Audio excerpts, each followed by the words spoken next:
جوانک سعی کرد مجددا کتابش را بخواند، اما موفق نمیشد. ذهنش در هم آشفته بود و خود را در غلیان و هیجان میدید.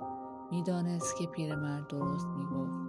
فروشنده دورگرد را پیدا کرد و از او یک پاکت ذرت بوداده خرید، در حالی که از خود میپرسید گفته های پیرمرد را برایش بگوید یا نه.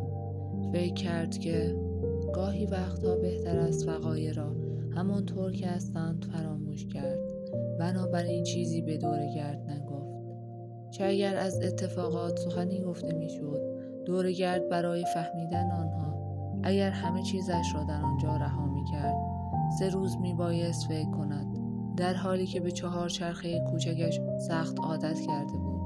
بالاخره بهتر دید دورگرد را به حال خود گذاشته و او را از تردید و شک دردناک درون خود بیخبر بگذارد و بگذرد. سرگردان در شهر به هر طرفی رفت. به بندر رسید. در آنجا ساختمان کوچکی وجود داشت که از سوراخ شبیه به یک پنجره مردم اطلاعات سفر می گرفتند و بلیط خود را می خریدند. مصر؟ این که در آفریقاست. متصدی گیشه سوال کرد آیا چیزی می خواستید؟ او در حالی که از آنجا دور می شد جواب داد شاید فردا. فقط با فروش یک میش خواهد توانست از ترعه بگذرد. این فکر او را به وحشت انداخت. متصدی گیشه وقتی جوانک از او فاصله گرفت رو کرد به همکارش و گفت باز هم یک شوریده خیالاتی دیگر. چیزی ندارد تا هزینه سفرش را بپردازد. وقتی که جلوی گیشه بود به گوسفندهایش فکر کرد. وحشت داشت از اینکه به سراغشان رود. طی 2 سال اخیر همه چیز را در مورد گله‌داری یاد گرفته بود. میدانست چگونه پشم آنها را بچیند، از میش‌های باردار مراقبت نماید یا چگونه گله‌اش را در مقابل گرگ‌ها حراست کند. همچنین همه مراتع و چراگاه‌های آندلس را می‌شناخت. مهمتر از این که ارزش واقعی تک تک گوسفندهایش را می‌دانست. تصمیم گرفت از دورترین راه ممکن به استبل دوستش برود. یک قصر قدیمی در شهر بود. دلش می‌خواست از پلکان سنگ فرش شده آن بالا رود و روی دیوار بلند آن بنشیند که رفت. از آن بالا می‌توانست قسمتی از آفریقا را ببیند. زمانی کسی برایش تعریف کرده بود که مغربی‌ها از آن راه به اسپانیا آمدند و مدت زیادی تقریباً همه اسپانیا را در تصرف داشتند. از مغربی‌ها بیزار بود چون به نظرش آنها کولی‌ها را آورده بودند. دیگر اینکه از آن بالا قسمت اعظم شهر از جمله میدانی که در آن با پیرمرد پرحرفی کرده بود دیده می‌شد. فکر کرد لعنت بر آن ساعت که با این پیرمرد آشنا شدم. رفته بود زنی را پیدا کند که مهارت در تعبیر خواب داشته باشد. نه این زنک را و نه این پیرمرد را که برای شغل چوپانی او پشیزی ارزش قائل نبود. اینها کسانی هستند که در زندگی هیچ چیز و هیچ کس را قبول ندارند. حرف خودشان را میزنند و حتی نمیخواهند بفهمند که چوپانها به حیواناتشان وابسته و دلبستند. او به خوبی هر یک از گوسفندهایش را میشناخت. میدانست کدام یک میلنگد، کدام یک تا 2 ماه دیگر میزاید و کدامشان با ارزش و قیمتی است.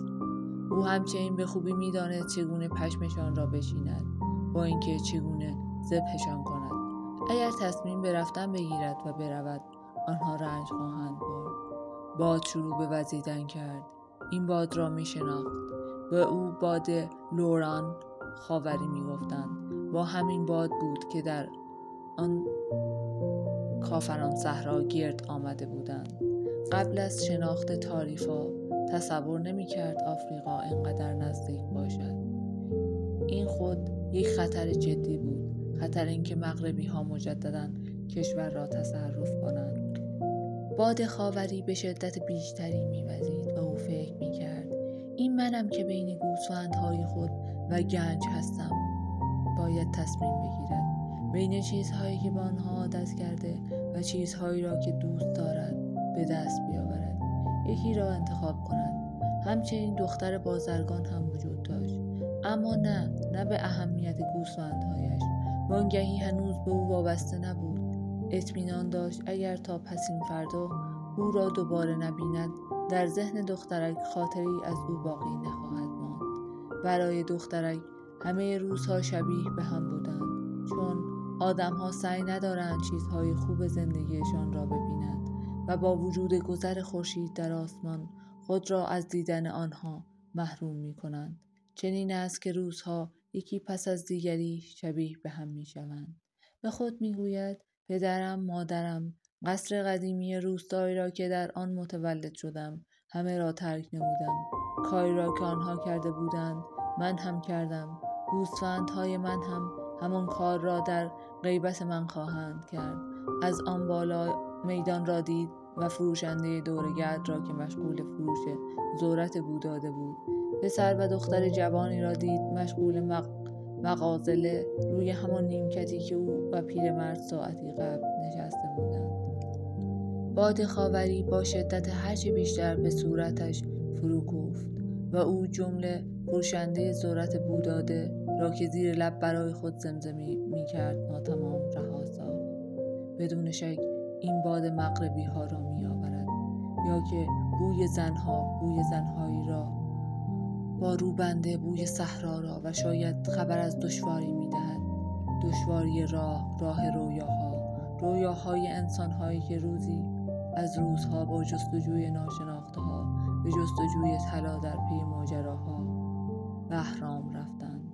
جوانک با آزادی باد حسادت کرد، ولی فهمید که اگر بخواهد میتواند مثل آن آزاد باشد، چون هیچ کس و هیچ چیز مانع آزادی او نمیشد مگر خود او. گوسفندها، دخترک بازرگان، دشتها و مزارع آندلس مگر چیزی به جز حدیث او بودند. فردای آن روز چوپان جوان 6 رأس گوسفند را با خود آورد و نزدیک ظهر پیرمرد را دید و گفت: دوستم از اینکه فوراً گله را از من خرید حیرت کردم. به من گفت که تمام عمرش آرزو می‌کرد که فرصتی پیش آید و تا روزی چوپان شود. غافلگیر شدم، ولی آن را به فال نیک گرفتم. پیرمرد در پاسخ گفت که همیشه اینطور است. چنین شرایطی را ما شروع مناسب می‌گوییم. اگر برای اولین بار ورق بازی کنی مطمئناً خواهی برد. شانس مبتدی هاست. برای چه؟ چون زندگی مایل است که تو با حدیث خیش زندگی کنی. سپس به وارسی گوسفندها میپردازد و میبیند یکی از آنها میلرزد. پسرک گفت: این مهم نیست. حیوان باهوشی است و همین که پشم فراوان هم میدهد. و سوال کرد: گنج کجاست؟ پیرمرد گفت: در مصر نزدیک اهرام. جوانک از جای خود پرید. پیرزن هم بدون اینکه چیزی از او بگیرد همین را گفته بود. پیرمرد گفت: برای رسیدن به گنج لازم است خیلی مواظب علامت ها باشی. خداوند برای هر یک از ما در این دنیا راهی را تعیین نموده که باید ادامه دهیم. کاری نداری جز اینکه آنچه را که برای تو نوشته شده بخوانی. قبل از اینکه جوانک بتواند حرفی بزند، پروانه ای را می‌بیند که بین او و پیرمرد شروع کرد به پرواز کردن. به یاد آورد وقتی که بچه بود پدر بزرگش به او گفته بود پروانه ها علامت شانسند. همچنین جیرجیرک ها، سنجاقک های سبز، مارمولک های خاکستری و شبدرهای 4 پر. از آنجا که پیرمرد می توانست فکر او را بخواند گفت: همانطور که پدر بزرگت به تو یاد داده همینها علامت ها هستند. سپس عبایی را که به دور بدنش کشیده بود پس زد. جوانک از آنچه که دید بغض زده شد. به یادش آمد که روز قبل هم چشمش از برق آن خیره شده بود. پیرمرد جلیقه‌ای مانندی از طلای خالص مزین به سنگ‌های قیمتی پوشیده بود. واقعا این پادشاه بود که برای پرهیز از خطر راهزنان خود را به این شکل درآورده بود. در حالی که از وسط جلیقه مانندش یک سنگ سفید و یک سنگ سیاه را میکند، رو به او کرد و گفت: بگیر. آنها اسمشان اووریوم و تومیم است. سنگ سیاه به مفهوم آری است. و سنگ سفید علامت نسل. وقتی نتوانستی علامتها را تشخیص بدهی، آنها کمکت خواهند کرد. اما همیشه یک سوال واقعی و حقیقی مطرح کن، ولی غالباً سعی کن که تصمیم‌هایت را خودت بگیری. از قبیل می‌دانستی که گنج نزدیک اهرام است، ولی میبایست بهایی معادل 6 راست گوسفند را میپرداختی تا یک تصمیم جدی بگیری. چون من بودم که به تو کمک کردم تا از تردید و دودلی وارهی و مصمم در راه حدیث خویش باشی. جوانک 2 قطعه سنگ را در خورجینش گذاشت و گفت بعد از این خود به تنهایی تصمیم خواهد گرفت. فراموش نکن رمز و راز و زبان علامتها را، خصوصاً فراموش نکن که حدیث خویش را به پایان بری و پیش از آن فراموش نکن که جهان وانچه در اوست جز یک حقیقت نیست. با این وجود دوست دارم یک داستان کوچک برایت تعریف کنم.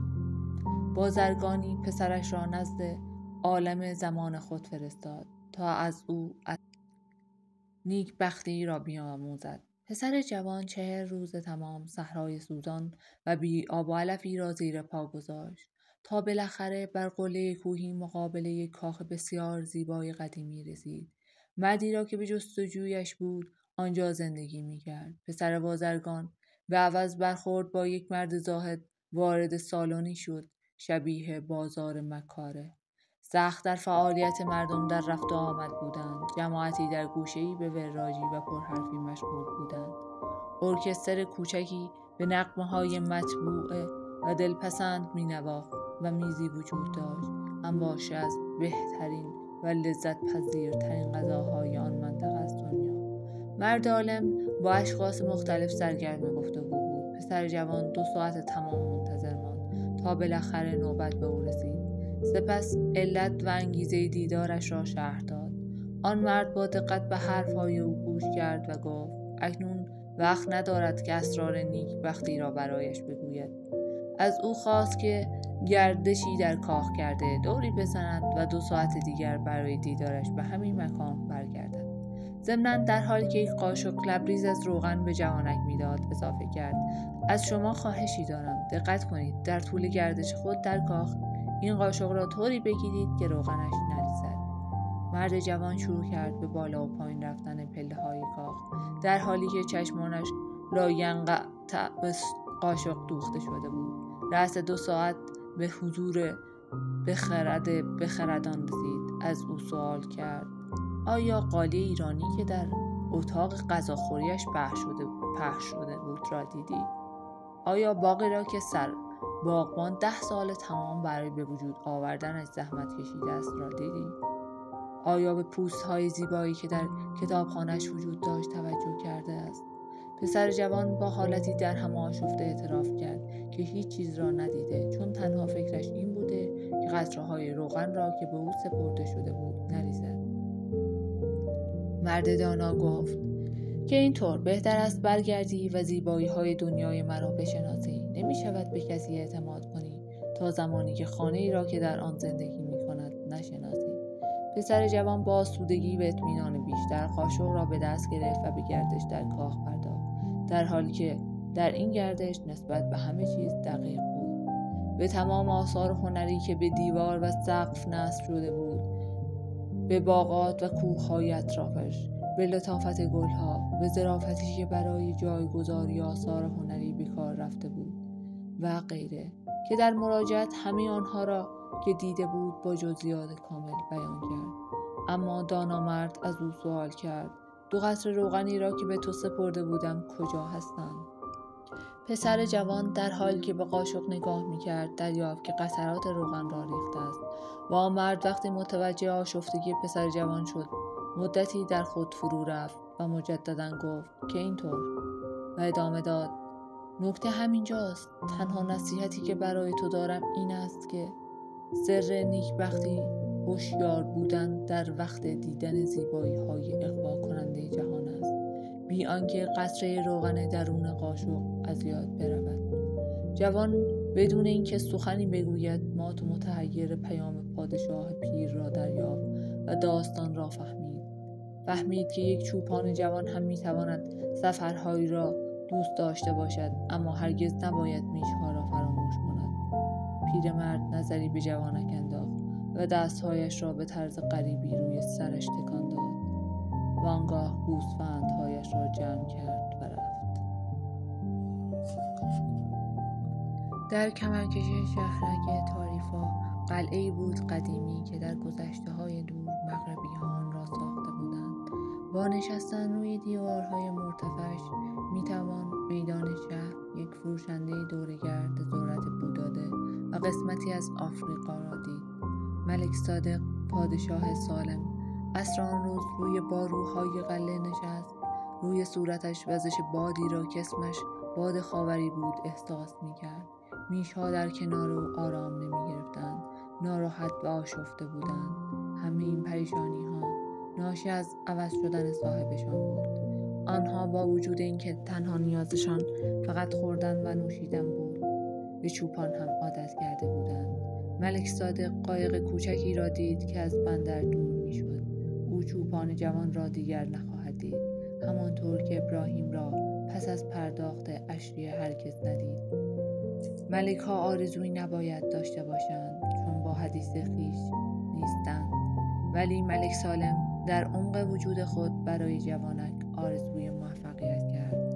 با خود اندیشید: متاسفانه او به زودی نام مرا هم فراموش خواهد کرد. میبایست چند بار برایش آن را تکرار میکردم تا وقتی از من سخن میگوید بتواند بگوید که او ملک صادق پادشاه سالم بود. سپس کمی آشفته از آنچه که اندیشیده بود رو به آسمان کرد و گفت: میدانم خدای من، تو گفته ای که این خودپسندی است، خودپسندی انسانهای فناپذیر. اما یک ملک پیر هم گاه نیازمند است که خود را با اعمالش راضی ببیند.